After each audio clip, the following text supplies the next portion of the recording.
Good morning बच्चों। तो आज का टॉपिक है अपना लगान का आधुनिक सिद्धांत, मॉडर्न थ्योरी ऑफ रेंट। तो लगान के दो सिद्धांत थे। तो पहला था क्लासिकल सिद्धांत, प्रतिष्ठित सिद्धांत, जो किसके द्वारा दिया गया था? रिकार्डो द्वारा। और अब पढ़ेंगे लगान का आधुनिक सिद्धांत यानी मॉडर्न थ्योरी ऑफ रेंट। तो मॉडर्न थ्योरी ऑफ रेंट क्यों पढ़ने की जरूरत पड़ी? क्योंकि रिकार्डो का जो लगान सिद्धांत था उसमें कुछ कमियां थी, तो उसके में जो सुधार किया और सुधार के बाद जो नया सिद्धांत आया है तो वह है ये आधुनिक सिद्धांत। करते हैं शुरू। रिकार्डो के लगान सिद्धांत में भूमि को था वो प्रकृति का निःशुल्क उपहार था। क्या था? फ्री ऑफ, प्रकृति का फ्री में जो गिफ्ट था, जिसमें सीमितता का गुण था। क्या सीमितता मतलब भूमि क्या है? सीमित है। पृथ्वी पे एक जितनी है सीमित वो फिक्स है, उसको न तो बढ़ाया जा सकता ना घटाया जा सकता है। तो सीमित है के कारण भूमि पर लगान प्राप्त होते हैं। रिकार्डो का जो सीमितता है उसके कारण ही भूमि पर लगान प्राप्त होता है। आधुनिक अर्थशास्त्री रिकार्डो के इस कथन से सहमत नहीं थे, इसलिए उनके द्वारा लगान भूमि के अतिरिक्त अन्य उत्पत्ति के साधन पर भी लागू हो सकता है। वो कहते हैं कि सिर्फ भूमि पे ही लगान मिलेगा, रिकार्डो कहते हैं। लेकिन आधुनिक अर्थशास्त्री कहते हैं लगान भूमि पे नहीं, अन्य उत्पत्ति के साधन भी है, जैसे कि श्रम, साहस और पूंजी, उन पर भी लागू होता है। बशर्ते साधन की पूर्ति सापेक्षता बेलोच हो। बस इंपॉर्टेंट क्या है कि जो पूर्ति है वो साधन की वो कैसी होनी चाहिए? बेलोचदार। बेलोचदार का मतलब क्या हुआ कि उसके अंदर कीमत में कितना भी परिवर्तन हो जाए लेकिन उसकी मात्रा में बिल्कुल परिवर्तन नहीं हो, उसे कहते हैं बेलोचदार। इसके अतिरिक्त भूमि का प्रयोग केवल अनाज पैदा करने में ही नहीं किया जाता है, क्योंकि रिकार्डो की मान्यता क्या थी कि भूमि का प्रयोग सिर्फ अनाज उत्पादन करने के लिए ही किया जाएगा। जबकि आधुनिक में क्या कहते हैं उसको? वैकल्पिक, बल्कि भूमि के वैकल्पिक प्रयोग भी संभव है। अतः लगान का जो आधुनिक सिद्धांत है उसका आधार उत्पत्ति के साधन की विशिष्टता पर है, भूमि पर नहीं है, निःशुल्क उपहार पर नहीं है। किस पर है? उत्पत्ति के साधन की विशिष्टता। विशिष्टता का मतलब उसकी पूर्ति बेलोच हो, उस पर ही आधारित है। अब प्रोफेसर विजन ने उत्पत्ति के साधनों को दो वर्गों में विभक्त किया है। तो पहला है पूर्णतया विशिष्ट साधन, परफेक्टली स्पेसिफिक फैक्टर। जो साधन केवल एक ही प्रयोग में लगाए जा सकते हैं अथवा जिनका कोई वैकल्पिक प्रयोग नहीं होता है उन्हें पूर्णतः विशिष्ट साधन कहा जाता है। जैसे भूमि का एक टुकड़ा जिसमें केवल गेहूं की फसल खड़ी है, तो उसके अंदर और कोई उपयोग नहीं, कैसे वो गेहूं की फसल ही की रह जाएगी, तो वो क्या हो गई? विशिष्ट होगी पूर्ण रूप से। दूसरा उस पर कोई यूज नहीं होगा। दूसरा है पूर्णतः अविशिष्ट साधन। वे साधन जिनका प्रयोग विभिन्न कार्यों में किया जा सकता है, जैसे उन्हें उन्हें क्या कहेंगे? पूर्णतः अविशिष्ट साधन। जैसे भूमि के एक टुकड़े की फसल कट जाने के बाद वह एक बार फिर से अवशिष्ट हो जाती है और उसको किसी भी प्रयोग में प्रयुक्त किया जा सकता है। कि जब फसल कट गई तो दूसरी फसल लगा सकते हैं, कुछ भी कर सकते हैं उस भूमि पे, तो उसकी क्या बहुत सारे यूज हो गए, तो वो कैसे होगी? पूर्णतः अविशिष्ट साधन। आगे लगान के आधुनिक सिद्धांत की व्याख्या करने का श्रेय किसको जाता है? Professor JS. मिल को जाता है। परंतु इसका विकास किसने किया था? जेवेंस, पेरेटो, मार्शल और श्रीमती जॉन रॉबिन्सन। मतलब आधुनिक अर्थशास्त्री, जहां पे भी आधुनिक अर्थशास्त्रियों का नाम आता है वहां पे ये आते ही है, श्रीमती रॉबिन्सन वगैरह, जेवेंस। तो इन्होंने क्या किया था? लगान पे आधुनिक प्रतिपादन किया था, उन्होंने योगदान दिया। आर्थिक लगान वह आय है, आर्थिक लगान वह आय है जो उत्पादन के किसी साधन को कुल पूर्ति कीमत से अधिक प्राप्त होती है और कुल पूर्ति कीमत साधन की वर्तमान व्यवसाय में वह न्यूनतम आय है जिस पर वह काम करने को तैयार है। इस आय को हस्तांतरण आय भी कहते हैं। इस प्रकार वास्तविक आय एवं हस्तांतरण आय का अंतर ही क्या है? लगान है। इन्होंने जो लगान की व्याख्या कैसे की है कि आर्थिक लगान की, इसमें भी क्या है? आर्थिक लगान। तो वो कैसे व्याख्या की कि उत्पादन के किसी साधन की कुल पूर्ति, एक तो क्या है? कुल पूर्ति की कीमत, ठीक है, कुल पूर्ति कीमत से अधिक प्राप्त होती है। दूसरा है कुल पूर्ति कीमत साधन की वर्तमान व्यवसाय में वह न्यूनतम आय जिस पर वह काम करने को तैयार है। इस आय को वो हस्तांतरण आय कहते हैं, जो न्यूनतम है जिसपे वो तैयार है। तो ठीक है, तो ये क्या हुई कुल पूर्ति का, एक वास्तविक और एक हस्तांतरण आय। तो इन दोनों का अंतर ही क्या है, लगान है, जो नीचे वाले फॉर्मूला में वास्तविक आय माइनस हस्तांतरण आय। ठीक है, इंग्लिश में रेंट ए माइनस टी। ए मतलब एक्चुअल इनकम और टी है ना ट्रांसफर इनकम। ई का मतलब इनकम नहीं होता है, यहाँ पे ई से ही डिनोट किया है। ठीक है, नेक्स्ट है उत्पत्ति के किसी भी साधन के वास्तविक आय एवं हस्तांतरण आय के बीच जितना अंतर होता है उतना ही अधिक लगान प्राप्त होगा। जितना ज्यादा डिफरेंस होगा बिल्कुल, तो उतना ही ज्यादा क्या लगान होगा। अगर वास्तविक 100 है, ठीक है, और हस्तांतरण 200 है, तो कितनी की लगान हुई 100। ठीक है, उसमें माइनस से कोई फर्क नहीं पड़ता है। ठीक है, यहाँ पे मान लो अगर मैं 500 लिखूं और फिर माइनस 200 करूं तो कितनी होगी 300। बस इंपॉर्टेंट क्या इनका अंतर है ना, वो ज्यादा होना। जितना ज्यादा अंतर होगा उतनी ज्यादा उसकी लगान प्राप्त होगी। चलिए, ठीक है, इसी का एक एग्जाम्पल है। तो उनको बताया कि जैसे उत्पादन के साधन की वास्तविक आय, तो ये तो इसमें दे रखी है वास्तविक आय, जो कितनी है 10,000 रुपये फिक्स है।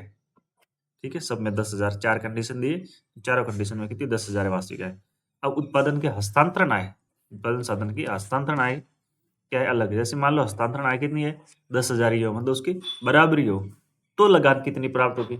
जब उत्पादन की लागत की वास्तविक आय और हस्तांतरण आय दोनों अगर सेम ही हो तो क्या होगा, तो देखो लिखा है, तो क्या होगा प्रथम स्थिति में लगान शून्य होगा, क्योंकि वास्तविक आय तथा हस्तांतरण आय बराबर है। अर्थात 10,000 में से 10,000 घटा दो तो कितना आ गया 0, मतलब क्या हो गया लगान प्राप्ति नहीं हुआ है।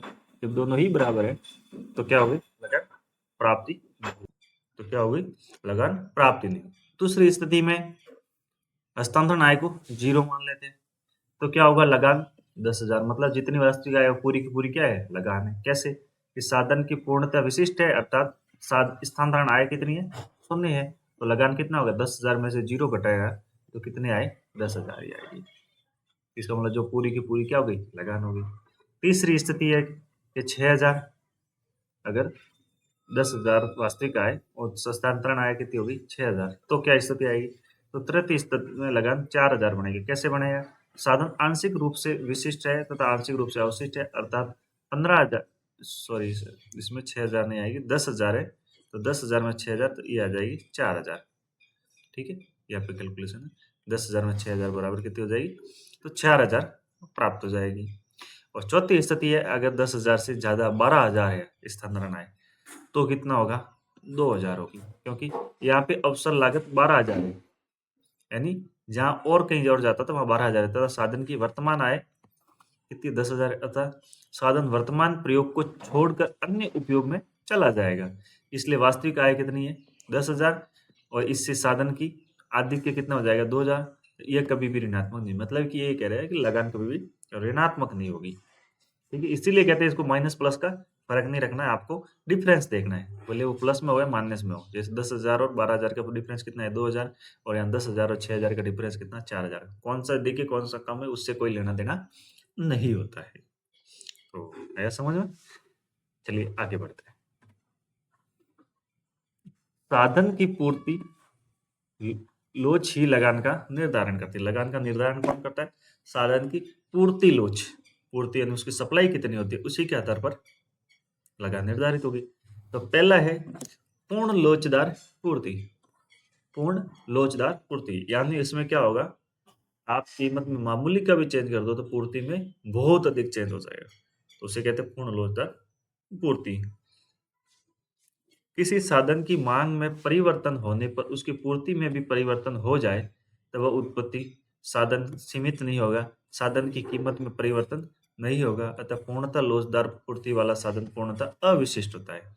अविशिष्ट होता है, उसके चेंजेस हो सकता है, पूर्ति फिक्स ही नहीं है, जितनी चाहो उतनी बढ़ा सकते हैं। तो क्या होगा, साधन की वास्तविक आय एवं हस्तांतरण आय समान होगी, तो कोई लगान प्राप्त नहीं होगी। जो इस दूसरी स्थिति थी वह बन जाएगी, मतलब उसमें लगान प्राप्त ही नहीं होगा। आपको जितनी चाहिए उतनी पूर्ति है आपके पास उस साधन की, तो लगान क्यों होगी उत्पन्न, होगी नहीं, क्योंकि वास्तविक आय और जिसके हस्तांतरण आय वो दोनों क्या है बराबर है। तो दोनों में से माइनस होगा तो क्या आएगा 0 ही आएगा, लगान 0 हो जाएगी। ठीक है, जो कि ये इसका एक डायग्राम भी है कि देखो ये पूर्ति कितनी है, ये पूर्णतः लोचदार होता है तो उसका पूर्ति वक्र कैसा होता है हमेशा, जो ये ऐसा पूर्ति वक्र, पूर्णतः लोचदार पूर्ति वक्र, पूर्णतः का नाम आते ही हमेशा इस तरह से होगी।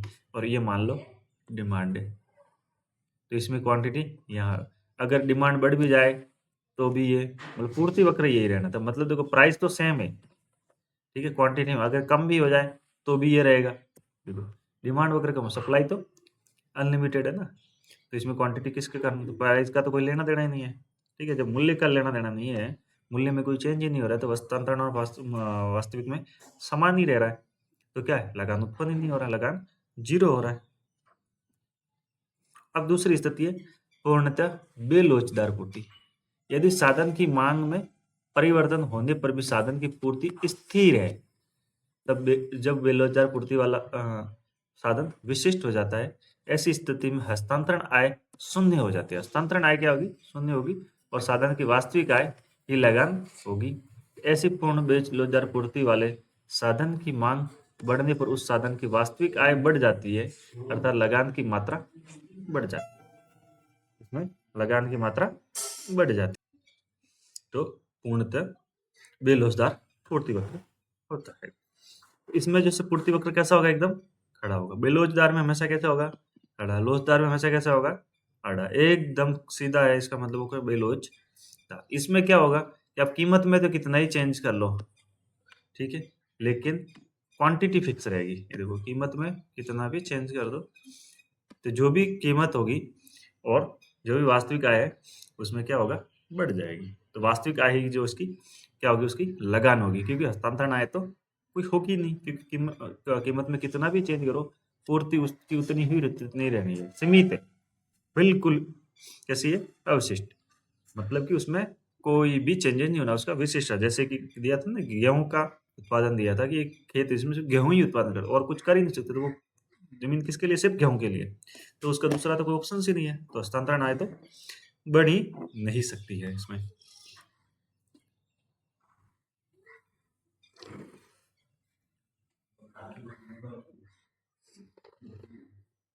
आगे है पूर्ण लोच से कम पूर्ति, ठीक है, अब तीसरी स्थिति है, एक तो पूर्णतः लोचदार हो गया, एक पूर्णतः बेलोचदार हो गया, तीसरी है पूर्ण लोच से कम, मतलब बीच की स्थिति, पूर्ण लोच से कम पूर्ति, जब किसी उत्पत्ति के साधन की मांग बढ़ने पर उसकी पूर्ति उस अनुपात में न बढ़कर कम अनुपात में बढ़ती है, तो ऐसी स्थिति में साधन की पूर्ति की लोच पूर्णतः लोचदार से कम होती है, मतलब दोनों के बीच की स्थिति होती है, जिसे साधन की आंशिक विशिष्ट तथा आंशिक अवशिष्ट बन जाता है।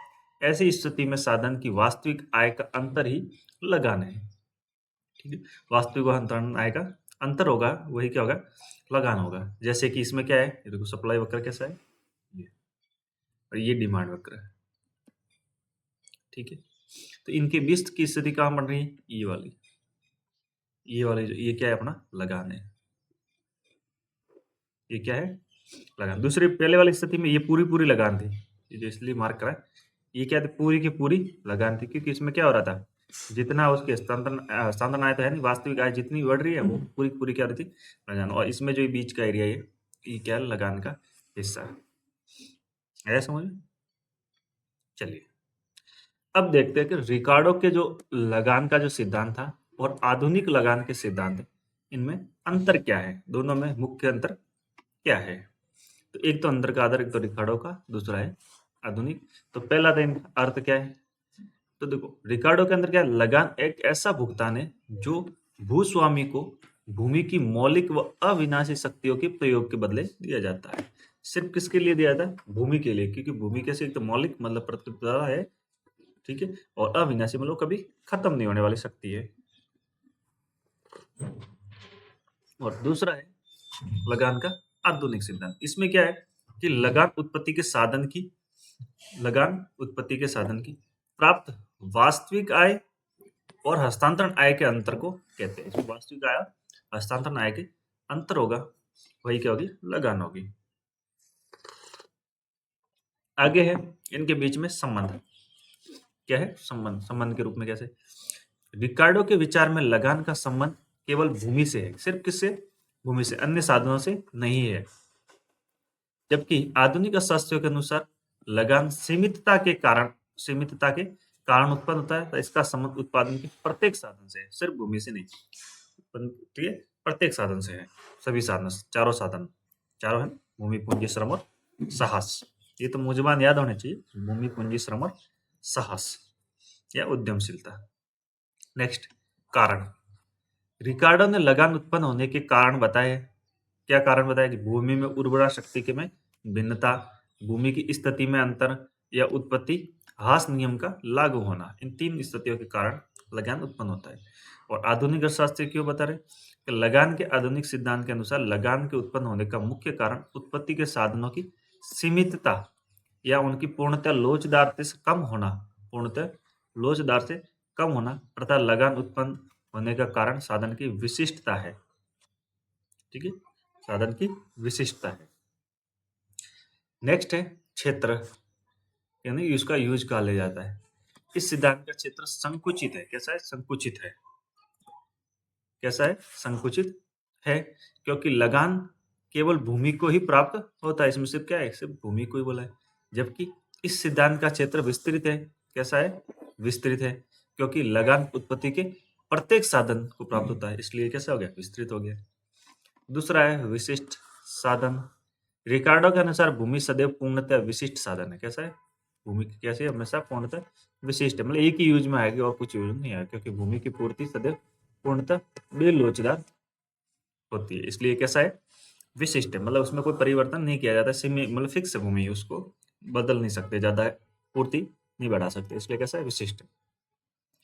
जबकि इस सिद्धांत के अनुसार भूमि की पूर्ति एक विशेष उपयोग के लिए बेलोचदार होती है। एक विशेष उपयोग के लिए तो बेलोचदार, लेकिन दूसरी स्थिति के लिए लोचदार है। जैसे कि अगर गेहूं की फसल खड़ी है तब तक तो बेलोचदार है। जैसे गेहूं की फसल कट गई तो उस पर कोई दूसरी फसल बो दो तो वो क्या हो जाएगी? उस समय बेलोचदार हो जाएगी, तो हमेशा बेलोचदार नहीं रहेगी। ठीक है, लगान व मूल्य। रिकार्डो के लगान सिद्धांत के अनुसार लगान मूल्य को प्रभावित नहीं करता है। लगान है जो मूल्य को प्रभावित नहीं करता, बल्कि स्वयं मूल्य से प्रभावित होता है। ये स्थिति ध्यान रखना। क्या कहता है इसने? कि लगान है जो मूल्य को प्रभावित नहीं करता है, स्वयं मूल्य से प्रभावित है। अगर मूल्य है तभी लगान उत्पन्न हो रहा है, ये कह रहे हैं। अगर आपके गेहूं का कुछ कीमत है, 20 रुपए 25 रुपए किलो गेहूं बिक रहा है, इसीलिए लगान लगी जाती है। लेकिन आधुनिक अर्थशास्त्री क्या कहते हैं? इस सिद्धांत के अनुसार व्यक्तिगत उत्पादक की दृष्टि से लगान उत्पादन का एक आवश्यक भाग है, वह मूल्य को प्रभावित करता है। वो कहते हैं कि लगान इसलिए लगता है कि अपन उसकी कीमत लेते हैं, और वो कहते हैं कीमत लेते इसलिए उसकी लगान लगती है। दोनों की ऑपोजिट स्थिति है। ठीक है, आगे है लगान की माप। भूमि पर लगान अधिसीमांत भूमि की उपज तथा सीमांत भूमि की उपज के अंतर के बराबर होता है।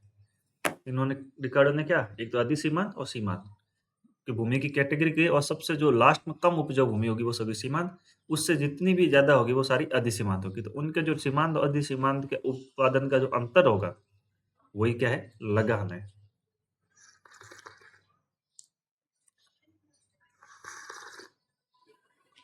लेकिन लगान के आधुनिक सिद्धांत के अनुसार लगान का माप साधन की वास्तविक आय और हस्तांतरण आय के अंतर के द्वारा होती है। जो हस्तांतरण आय और वास्तविक आय उसका अंतर है, वही क्या है? लगान है। ये आधुनिक सिद्धांत है। और नेक्स्ट है उपयोगिता। लगान का यह सिद्धांत अव्यवहारिक मान्यताओं पर आधारित है, इसलिए ये अधिक उपयोगी नहीं है। ये अव्यवहारिक मान्यताओं पर आधारित है। जैसे इन्होंने सीमांत और अधिसीमांत बांटा, ये भी गलत था।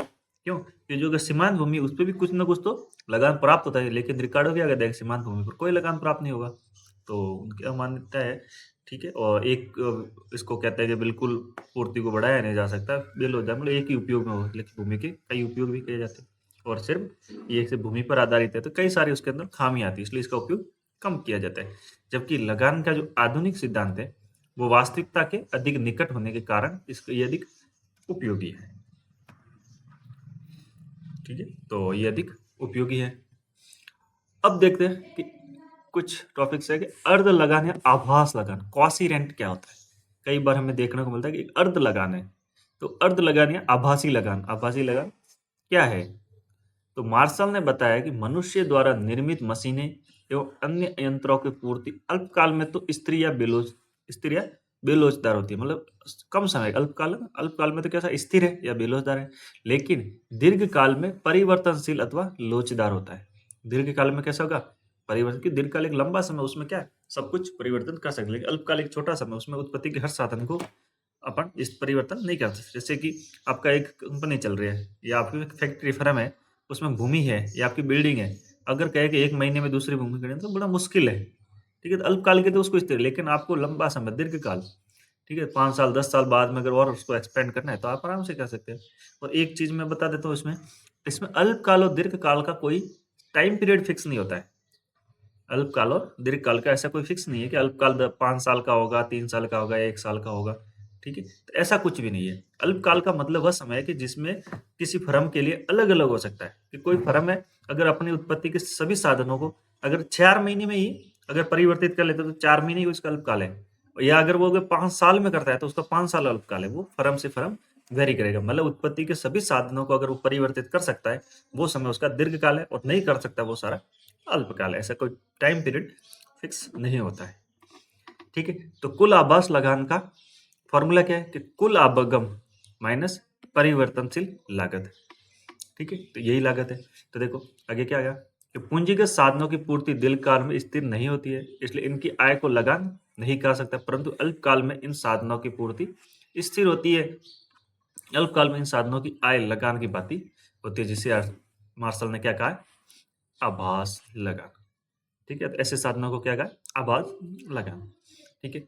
अब इसी में एक औसत आभास लगान भी निकालना होता है, तो उसका फॉर्मूला क्या है, जो औसत आगम है, औसत आगम है, उसमें से औसत परिवर्तनशील लागत को घटा दो, तो क्या बचेगी, औसत स्थिर लागत, ठीक है। तो वही क्या है, एक आभास लगान है। एक है दुर्लभता लगान, दो आती है ना, एक तो आभास लगान होगी, एक आगे दुर्लभता लगान है, यानी स्कैरसिटी रेंट। तो माल्थस के अनुसार, माल्थस ने कौन सा सिद्धांत दिया था, माल्थस का जनसंख्या का सिद्धांत, ठीक है। तो माल्थस के अनुसार दुर्लभता लगान की भूमि के प्रयोग के लिए दी गई कीमत है, जबकि भूमि की पूर्ति मांग की तुलना में सीमित है। मांग की तुलना में क्या है, सीमित है। माल्थस ने क्या कहा कि भूमि की पूर्ति है और उसकी मांग है, तो पूर्ति मांग की तुलना में कैसी है, सीमित है। तो ये क्या, उसकी दुर्लभता है। दुर्लभता का सिद्धांत ये मान लेता है कि भूमि एक रूप या सीमित दोनों है। इस प्रकार लगान भूमि की दुर्लभता का पुरस्कार है। लगान क्या है, भूमि की दुर्लभता का पुरस्कार है। किसने कहा था, माल्थस ने कहा था। यदि भूमि की मात्रा मांग के अनुसार उपलब्ध होती है तो भूमि के प्रयोग के लिए किसी प्रकार का मूल्य भी नहीं चुकाना पड़ेगा। अगर आपको जितनी भूमि चाहिए उतनी मिल जाती है तो आप एक्स्ट्रा पैसे क्यों दोगे, उसके लगान क्यों दोगे, नहीं दोगे। आपको नहीं मिल रही इसीलिए तो आप लगान दे रहे हो उसकी, ठीक है। तथा भूमि पर किसी प्रकार का लगान उत्पन्न नहीं होता, ठीक है। आगे देखते हैं कि भेदात्मक की तुलना में दुर्लभता लगान श्रेष्ठ स्पष्ट क्यों होता है, ठीक है। कि दो लगान है, तो इसमें दुर्लभता लगान है ना, जो भी अपन ने पढ़ा माल्थस वाला, वो श्रेष्ठ क्यों है।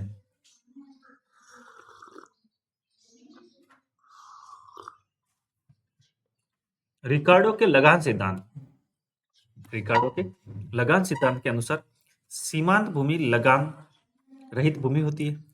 रिकार्डो ने क्या, जो सीमांत भूमि उस पर कोई लगान प्राप्त नहीं होता है, परंतु दुर्लभता लगान सिद्धांत के अनुसार सीमांत भूमि पर भी लगान प्राप्त कर सकती है, यदि सीमांत भूमि की मांग उसके द्वारा उत्पादित वस्तु की पूर्ति की अपेक्षा मांग उसकी पूर्ति की अपेक्षा अधिक हो जाती है, तो क्या सीमांत भूमि पर भी लगान मिलेगा।